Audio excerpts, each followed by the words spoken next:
Nous avons aujourd'hui le privilège de recevoir Jean-Claude Basset, qui était pasteur à Genève, dans l'église de Genève, chargé de cours et connu pour être un grand spécialiste des questions des religions, de l'islam Et du dialogue et du interreligieux. dialogue interreligieux. Oui, alors mon point de départ, c'est pas l'église de Genève, mais l'église du canton de Vaud, parce que Ouais. en Suisse, chaque canton a sa propre église protestante. Et après, j'ai fait des études à Lausanne et puis à Strasbourg. C'est d'ailleurs à Strasbourg qu'on s'est rencontrés avec Lita. Et après ces études, on a eu une bourse, et pour moi c'est assez décisif, qui était une bourse du Conseil œcuménique pour une année d'études en Inde. Et ça a été la découverte de cette diversité religieuse qui m'a d'emblée passionné. On allait dans un collège protestant, United Theological College à Bangalore, et ça a vraiment été formateur. Et je dirais que depuis lors, au fond, j'ai pensé mon engagement, ma foi, en tenant compte de la présence d'autres croyants.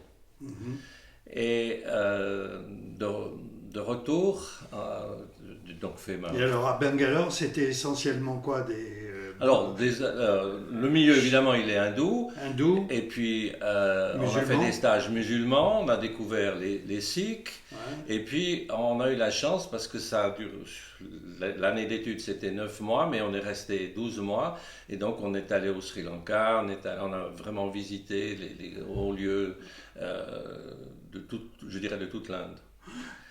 Et c'est alors au retour que j'ai fait mes stages. Et là, on est parti on est parti pour 2 ans en Iran. C'était le premier engagement pastoral. Donc dans le cadre de l'Action chrétienne en Orient. Et puis c'était l'Iran pré-révolutionnaire. Et du coup, je découvre là l'islam chiite, je ne savais pas grand-chose. Une autre perception, ouais, tout à fait. de Et l'islam. puis dans un contexte pré-révolutionnaire. Et puis j'ai eu la chance aussi, là il y avait pendant plusieurs mois Henri Corbin, qui était le grand spécialiste, et avec lequel j'ai eu beaucoup d'entretiens. De retour à cause avant la Révolution, nous sommes partis à Djibouti. Pour compléter, on avait un contrat de 4 ans, donc on a fait 2 ans. Ça, c'était dans les années... Alors là, donc Djibouti, l'Iran, l'Iran. c'est 76 à 78, D'accord. et puis Djibouti, c'est 78 à 80. Et donc là, à Djibouti, tu as découvert ou rencontré Alors un autre islam, un autre visage de l'islam. et puis un autre contexte aussi, parce qu'on était ouais. quand même dans un contexte post-colonial avec un tout petit P, parce qu'il est quand même très largement dominé par la France, en tout cas à cette époque-là. Et puis bon, là, j'ai découvert la Légion étrangère, j'ai fait des choses intéressantes. Donc tu as été le premier pasteur à Djibouti après l'aumônerie militaire. Tout à fait. D'accord. Quand on est arrivé, l'aumônier militaire est parti 3 jours après notre arrivée à Djibouti. Alors de retour en Suisse, j'ai pris un poste comme pasteur dans l'église de Genève. C'est pour ça que je suis lié à l'église de Genève, où je vais être pasteur jusqu'à la retraite, avec différents engagements. Et en particulier, préparation d'un doctorat sur le dialogue interreligieux. Ça a vraiment été l'élément fort. D'accord. Mais je n'ai pas voulu être seulement dans la théorie du dialogue, mais essayer de le pratiquer. Et donc c'est à ce moment-là que avec d'autres, tu as créé la plateforme interreligieuse. Voilà. Alors, dans différents postes que j'ai eus dans le cadre de l'Église de Genève, j'ai été co-directeur au Centre protestant d'études. Voilà. Et c'est à ce moment-là qu'on organisait d'abord des rencontres un peu spontanées, puis à un moment donné, j'ai effectivement mis en route ce qui est devenu la plateforme interreligieuse de Genève. Et qui continue, qui est une belle expérience. D'abord, c'était un peu marginal, c'était pour les gens qui s'intéressaient, puis peu à peu, on s'est rendu compte de l'importance que ça avait de se parler. Et puis plus récemment, mais ça c'est aussi ailleurs dans le monde, on voit que les milieux politiques commencent à s'intéresser sur une forme ou une autre pour en vivre ensemble. Évidemment qu'il faut se parler, c'est quand même mieux. Mais Genève se prête bien à ce type de Alors plateforme et de dialogue. Alors, absolument, parce que... Il y a une population internationale importante. Tout à fait. Et donc on a, dès le départ, en fait, ça s'est construit autour de gens que je connaissais ou que j'avais invités dans le cadre du Centre protestant d'études. Alors évidemment l'islam, évidemment le judaïsme, mais aussi un centre hindou, il y a différentes écoles bouddhistes, et puis on a aussi traditionnellement les Bahaïs, qui est peut-être une minorité, mais qui sont très actifs dans le domaine du dialogue interreligieux. Donc ça, c'est le noyau qui s'est construit et puis qui se maintient et dans une certaine mesure s'élargit. Et là, ce que vous avez réalisé, alors, c'est ce calendrier interreligieux. Oui. Ah, alors voilà, là c'est intéressant parce que... Un des best-sellers de votre action à Genève. Alors c'est intéressant parce qu'au point de départ, effectivement, on avait besoin, on mettait ça sur une feuille A4, on avait besoin d'indiquer où étaient les fêtes des uns des autres pour organiser une rencontre, etc. Et puis, l'affaire s'est un peu développée et c'est grâce à la collaboration avec ce qui s'appelait Ambiro, l'enseignement biblique roman, dans les milieux scolaires, qui est devenu aujourd'hui Agora, qu'on a pu réaliser physiquement un calendrier qui a pris une certaine ampleur, puisque au fond l'idée c'est d'inciter les gens à découvrir leurs voisins, à faire tomber les préjugés, et donc c'est alors best-seller, je ne sais pas. Ça aussi. C'est une audience. Ça a une certaine audience. Maintenant, alors tout à fait. Ça existe il y a une version allemande. On a même eu une expérience avec le Proche-Orient, d'avoir une édition arabe. Donc la formule, je crois, elle est importante. Et puis en même temps, elle met en présence, parce que la plupart des textes, ils sont relus par des membres des communautés concernées, en tout cas pour les grandes traditions. Et donc là, ça crée aussi une dynamique. Ouais. Et comment tu dirais, ou définirais le sens du dialogue interreligieux? J'aurais de la peine à dire le sens, parce que en fait ça va dépendre des contextes. Je pense que c'est d'abord un vivre ensemble, ça a été aussi ma propre expérience en Inde. C'est en présence des autres. Voilà, mais est-ce qu'au-delà du mieux vivre ensemble, mieux se connaître, est-ce qu'il y a un objectif particulier attaché au dialogue interreligieux? Par exemple, la question théologique. Alors, à mon avis, il ne faut pas sauter tout de suite à la question théologique, mais tu as raison de le poser parce que elle est assez fondamentale. Je dirais que le premier élément, c'est de faire tomber les préjugés. Je crois qu'on a des visions de l'autre, héritées du passé, renouées de fantasmes, etc. Et je ne connais pas de meilleur moyen que de parler avec son voisin pour faire tomber les préjugés. C'est un peu négatif. Alors, ensuite, effectivement, il y a un travail à faire. Moi, j'ai envie de dire, il doit se faire au moins à deux niveaux. C'est un engagement commun. Pour la justice, pour la paix, pour des causes, etc. Si on n'arrive pas, on est juste dans le face-à-face théologique, voilà, ça bloque assez vite. Alors, on est dans une impasse. On arrive facilement dans une impasse dès lors qu'il y a des enjeux de pouvoir. Parce qu'il faut, c'est très spirituel, les religions, mais il y a un élément de pouvoir à prendre en compte.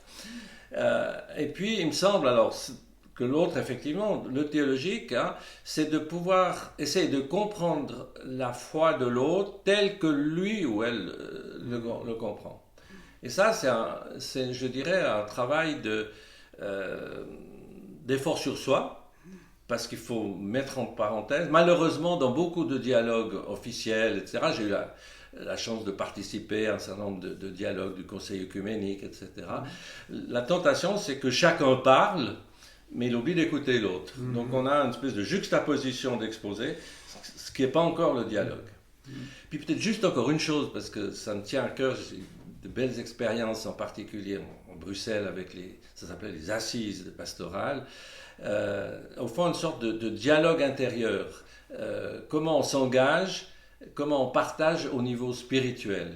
Tu vois, les exemples de personnes Alors c'est plus du côté catholique en lien avec le monachisme, mais il y a une fibre spirituelle. Et il me semble qu'à un moment ou à un autre, finalement, la raison d'être des religions par rapport à la société civile, etc., c'est cette fibre spirituelle.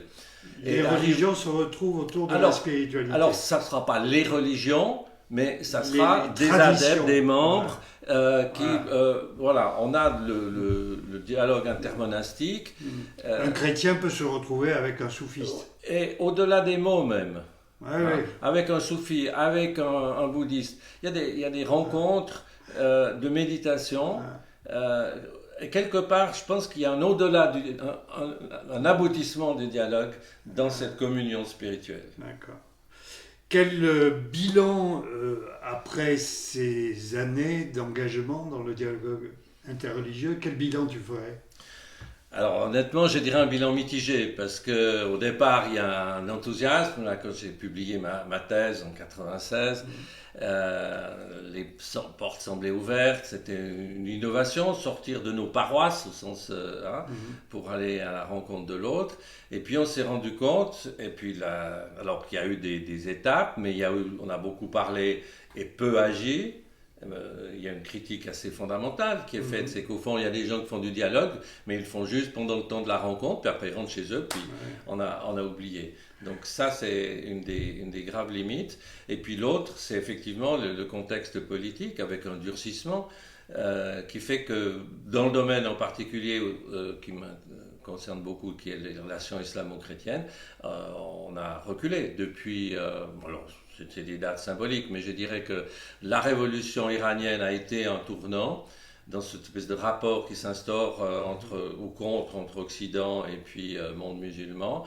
Et puis évidemment, les attentats du World Trade Center, sur Al-Qaïda, etc. Dans un tournant. Ce qui fait qu'aujourd'hui, on est un peu sur la défensive. Et je dirais les choses sont durcies. Alors, incontestablement. Est-ce que tu aurais une anecdote, quelque chose, un épisode de la vie, du partage pour raconter soit le pittoresque, soit les difficultés du dialogue interreligieux? Alors le pittoresque, c'était au fond, avec l'ITA d'ailleurs, notre première participation à un dialogue interreligieux effectif à Hyderabad en Inde, où le problème central, alors on avait des hindous, musulmans, sikhs, et puis des chrétiens, catholiques et protestants, et où la question majeure qui est apparue, c'était le repas, pour pouvoir manger ensemble.